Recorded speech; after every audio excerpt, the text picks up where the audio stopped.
Welcome to Soweto Ink TV. I am that guy, TK, and I am with the owner and founder and co-founder of Soweto Ink, and his name is Ramate. How are you doing, sir? I salute everyone in the name of Soweto Ink. I'm good, sir. I'm good. We're chatting about mental health, right? Yeah. It's been a while since you've been doing this. Almost like a whole year. Of course, we want to give back. We want to help the people. That's what we want to do. And people have been seeing your stuff on Instagram. I hope people are seeing what you're about to do for the rest of the year, because it's really dope. Last year you started the mental health campaign, and you're doing it again this year. Why is it so important for you to jump on this now again? Well, the importance of it, I mentioned earlier that we can't run a campaign only on mental health month, of which is October, because what we're trying to say is that people only have problems in October, Right. Which doesn't really make sense if you think about it. So people need help every day. Yeah. So this is why we're giving it a longer term to sort of help one person at a time. Yeah.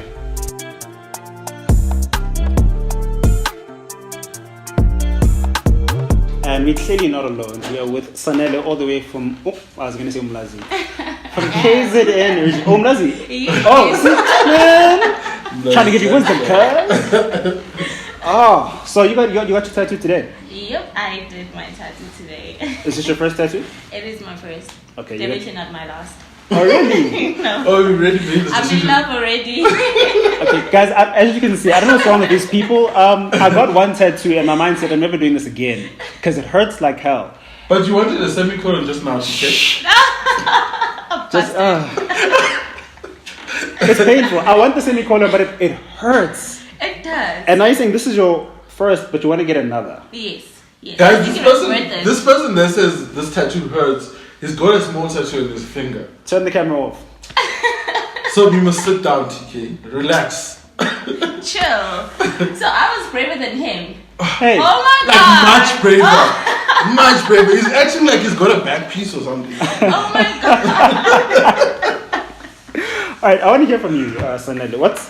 What's the story? Because from what I'm gathering, when I saw the wound, our hashtag is scars to stories. So a lot of people coming and DMing, we're assuming the stories tend to be around suicide or just self-cutting as a form of therapy. But for you were shot. Yep. This is a whole different ballgame. You said, you cut yourself, let me show you, hold my beer. And you showed us a crazy story. Can I add on that before Yeah. Because I went through the story, I also want to express what went in my mind. Honestly, guys, people are going through a lot on a daily basis. It possibly can be mental health problems. It can be different problems that are related to mental health. Because if you check the angle that we always take is self-harm scars. But when I read the story, I actually cried. I cried. I was like, there's no way such things happen. This feels like a movie. I honestly read a movie, to be honest. I was like, no ways.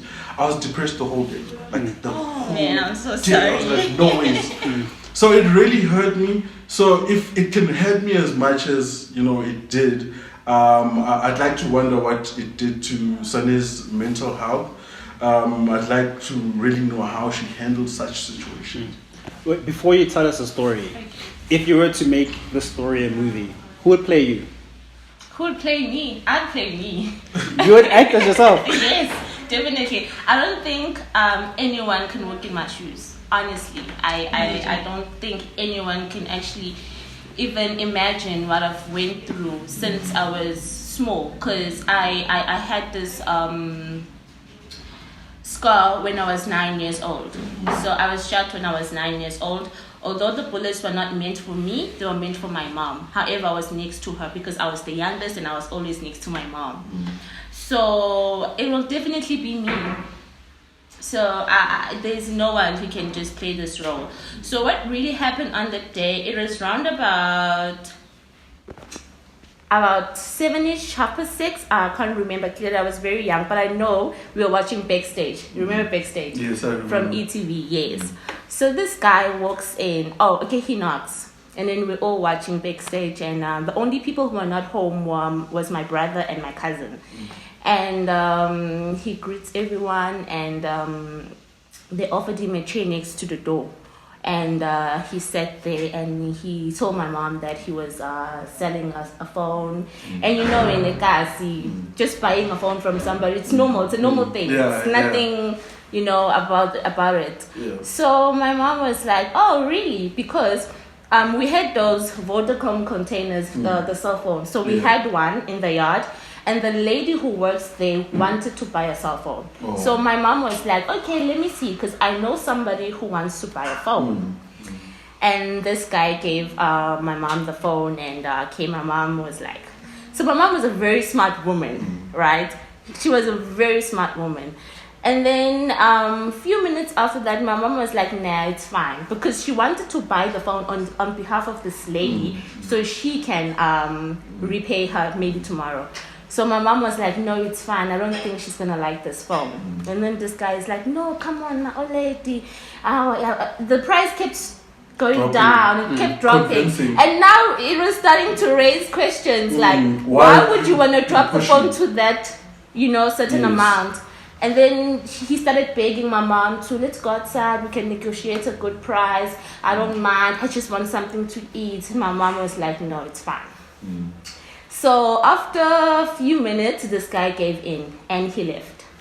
And we carry on like nothing happened. We watched TV. And then a few minutes after that, like 5 minutes to 8 minutes, this guy comes back and then he knocks. And then we open for him. So he then asked for a glass of water. And the setting up is almost the same. So that was the door. This was a couch. This was my mom. This was me. This was a coffee table. This was where the TV stand was. And this was another couch. And there was another sofa there.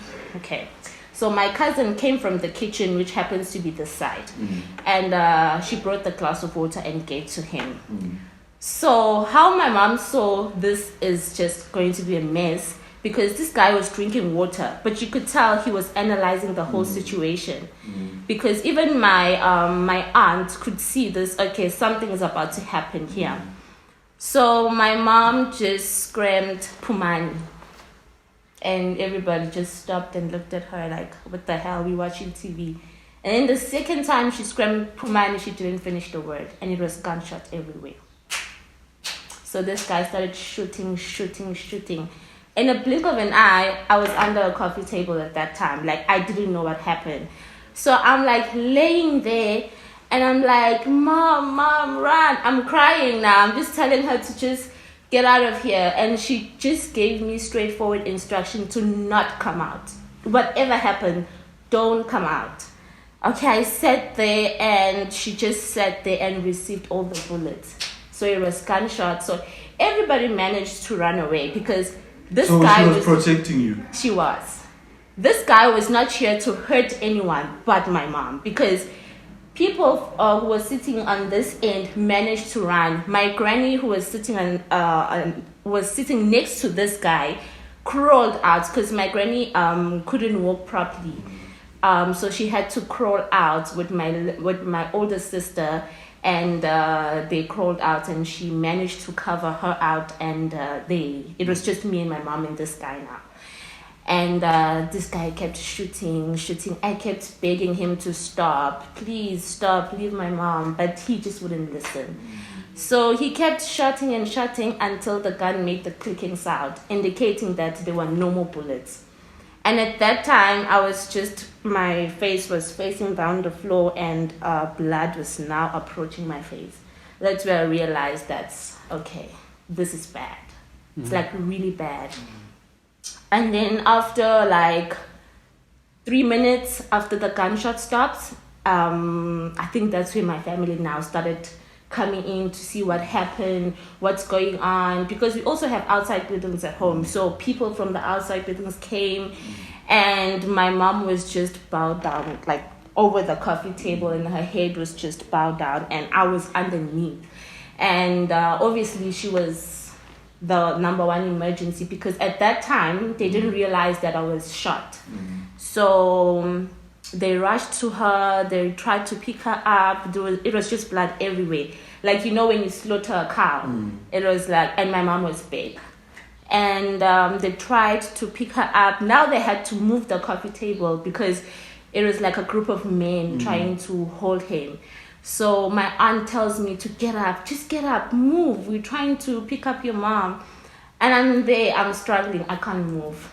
I am trying, my body's failing me. And then they removed the coffee table, they put it aside, they picked me up.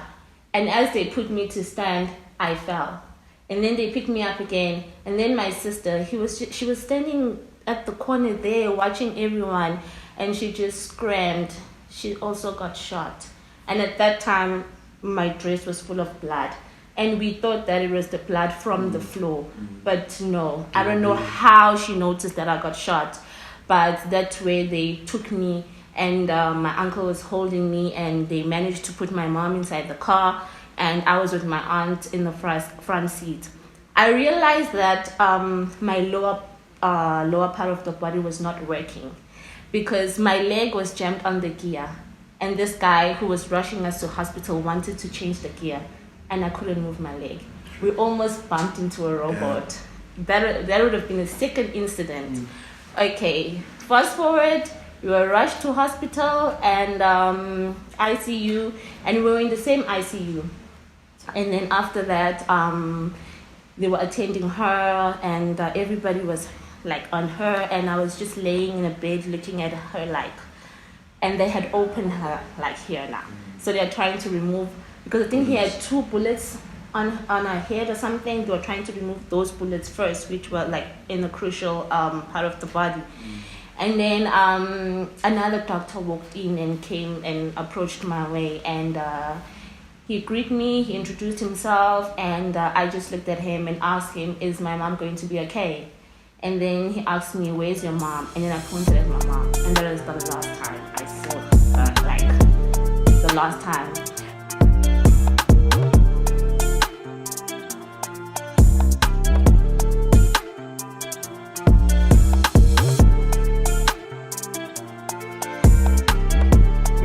I was declared that I won't be able to work again, and I won't be able to have kids. So it was hectic. At that time, I didn't understand what they meant because, I mean, I was young. All I could care less with, I wanted to go to school, I wanted to get out of here, I want my family. So I remember this doctor said, no, kids maybe, but working, this child would walk. So it was a mission because I had to learn how to walk again. And I had to go physiotherapy, and I stayed in hospital for a very long time. It would literally take me an hour to walk from here to the door. Literally an hour, and I would be in so much pain. But I kept attending, and I eventually knew how to walk again. It was okay. But I think the disadvantage with everything, the help that I got was one thing. They thought I was small, and I didn't need the psychological help. And that was the bad part of it. I never got that part of it. So you never went through therapy? No. Take us through the events after everything. Did your family get justice? It was a matter of getting justice ourselves.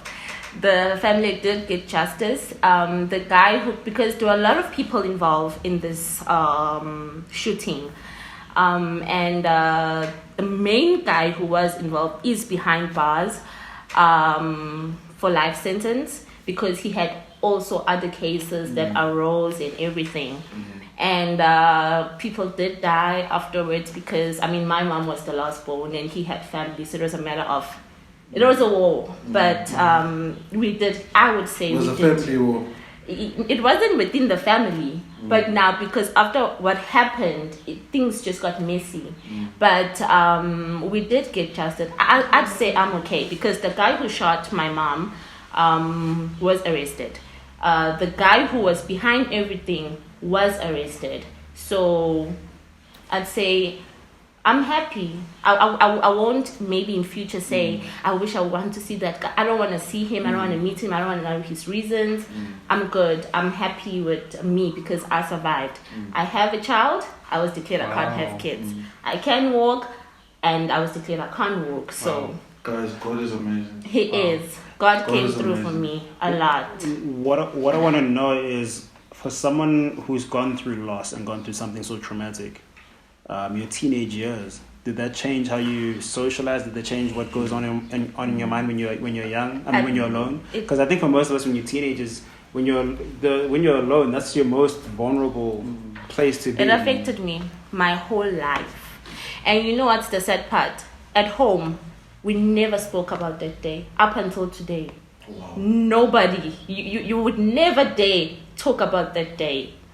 And I think that really adds on. It does. It's like a black parent mentality. Don't talk about those things. And it affected me every day of my life.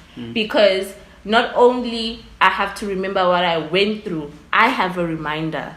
Like, for years, I think I mentioned that in my email when you asked for the pictures. For years, I've never looked at my tummy because of the scars. It takes me back to the day. I remember it's like it was yesterday, and I was only 9 years old. And the fact that I didn't get any counseling, anything, it added on because I had so much anger growing up. I had, you know how you have diaries. I had so much anger. I hated everyone. I hated my family. I hated a man. It was bad. I just hated everyone. And I used to be a bubbly person growing up. At least now I'm trying to find myself again. But it really affected me. Did it affect me when I was now a teenager? Yes, it did. With relationships, a lot.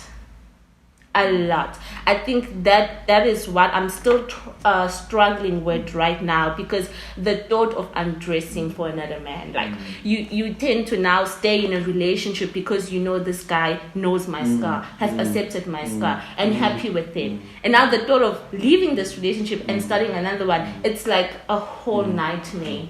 And it's bad. It's really now you also need to explain again, exactly, regain your confidence, you know. And it's like,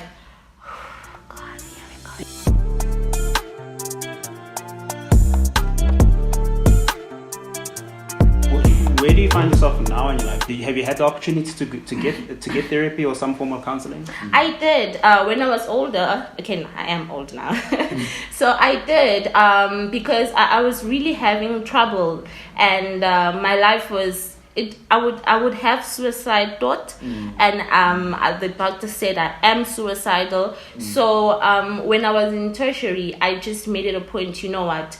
I don't need. I don't need my family's help. I'm old enough to seek help, and this is something my family would be shocked if they would hear. I did went through counseling. I did try and find help, and it really helped me. I'm not gonna lie, because I'm a different person now. I can now love. I can now because it was really, like I said, I hated men in general, because a man shot my mom. The doctor who was helping my mom was a man, and I felt like he failed, but not realizing that there was nothing much he can do, you know. So I had to now seek help, and then, you know, try and start over. It was like more of a start over, and, you know, baby steps. So it was not easy. I'm not gonna lie, it was not easy. And for people who are going through similar thing, or who went through such things, I think the best way is to seek help, because this thing of writing in a diary, it doesn't help. It does help, because like right now I'm really considering writing a book about my life. And people have been saying, oh, you've been through hell. Why don't you write a book? Why don't you do this, do that? And even my sister, when my sister told me that, that's where I realized, you know what, I can do this, because she stole my diary and read. And you know what's the sad part about this thing? I always wonder what she's going through, because we never talk about that day. She hasn't went through therapy also? None of us. We were young. I was 9, she was 10. My brother was...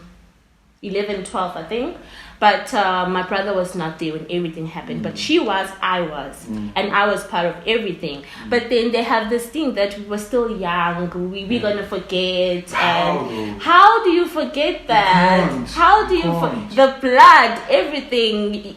You can't. Your memory at 9 is the sharpest memory, especially if something bad happens. You don't forget. But I want to segue, and I think this will be a great opportunity for the people watching to comment below on this question. I want to know where you guys are at with this question.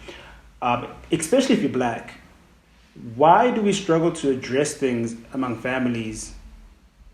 More among families as opposed to friends. We don't talk about things like your story, and I'm sure everyone's got their own story. So I want to know from people in the comments, but I want to know, like, here right now, I'm assuming our families are all the same. Like, if something goes wrong, I want to add on that. Our families are not easy when it comes to that.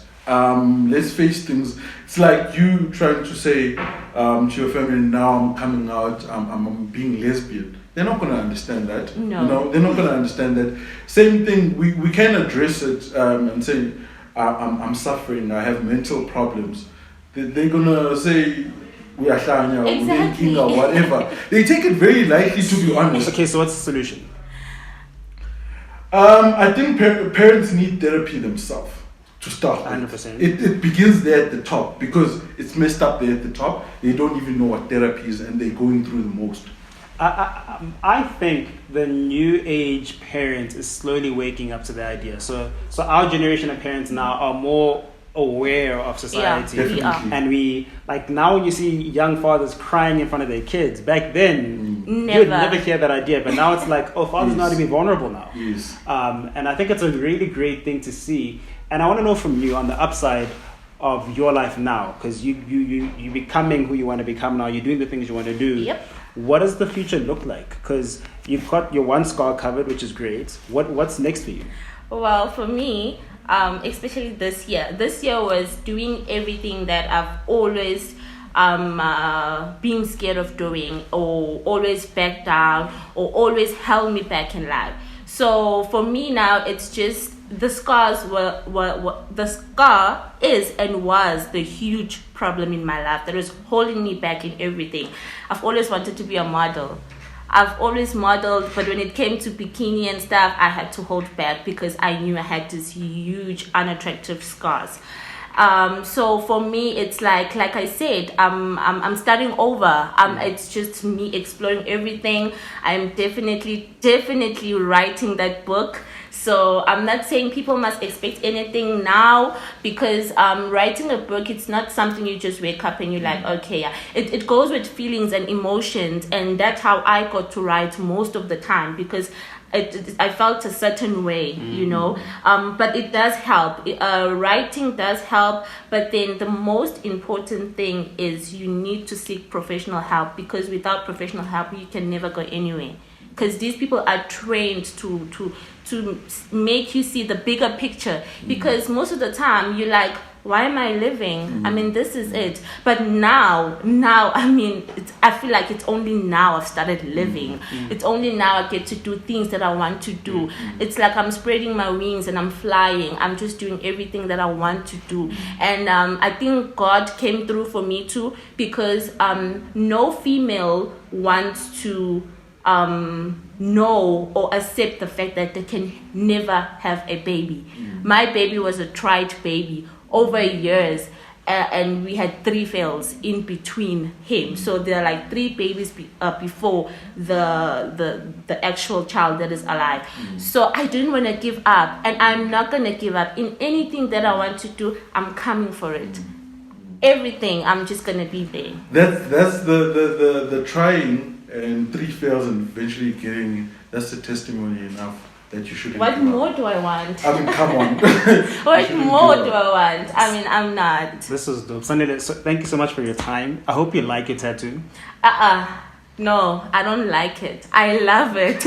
Shout out to the tattoo artist. Your tiger below. Thank you so much. She said I'm the worst, but I don't blame her. I kept jumping, but I mean, I love it. I had a sneak peek of it, and I was like, Lord, why didn't I do this early? Like, there you go. You know, and having a tattoo was always a problem. Like, literally, I wouldn't have had a tattoo a few years ago because at home you can never enter the gates of that house with a tattoo. Yes. So it goes back to what we were talking about. But I love my tat. I'm happy, and I think I'm still gonna get more. Thank you so much. Last words, Ndumiso. Thank you so much. Thank you, Saneli, for joining us and sharing your story. It really means a lot. I hope somebody listening out there can really, get motivated and really decide, to sort of take a step in towards changing or changing what they're going through. Because if you think about it, you can sit with it, but it only bugs you at the end of the day, and you have your dark time. But if you start speaking to people and speaking about it and seeking professional help, I think that's where the healing comes from. You don't heal, but that's where part of the healing comes from. And also us bringing back the confidence is the main thing, because it goes in conjunction. So whoever's out there that is struggling, that is watching this video, I say we are here to help. Please send us your story at wecare@sowetoink.com. Thank you. Guys, it's Soweto Ink TV. Don't forget to like, comment, subscribe, share this with a friend. And remember, you are not alone. We'll see you soon on the next episode.